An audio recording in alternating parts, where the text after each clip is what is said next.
রাক্ষসটা ঘরের ভিতরে ঢুকে দেখে আবির ঘুমিয়ে আছে। রাক্ষসটা হাসতে হাসতে বলে, তোকে আজ সারা জীবনের জন্য ঘুম পাড়িয়ে দেব। কথাগুলো বলে রাক্ষস হেসে ওঠে।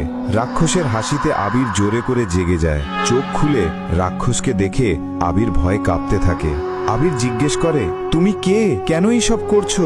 এই গ্রামের মানুষজনকে কেন মেরেছো? রাক্ষস চিৎকার করে বলে, কেন কেন আমার সঙ্গে তারা খারাপ আচরণ করেছে। তারপর সে বলল, তাহলে শোন, বহু বছর আগে আমি এই গ্রামে চিকেন ফ্রাই বিক্রি করতাম। আমার চিকেন ফ্রাই এই গ্রামে খুবই বিখ্যাত ছিল।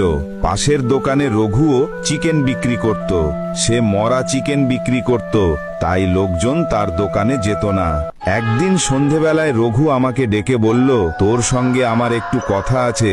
সে আমাকে গাছের পিছনে নিয়ে গেল, পকেট থেকে একটা ছুরি বের করলো আর আমাকে সেখানে মেরে ফেলে দিল। আমি ওইখানেই মারা গেলাম।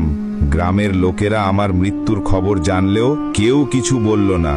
তারপর থেকে রাত 12টার পর যে বের হয় তাকেই আমি মেরে ফেলি। গাইজ, পার্ট 3 দেখতে চাইলে ভিডিওতে লাইক এবং চ্যানেলটি সাবস্ক্রাইব করো।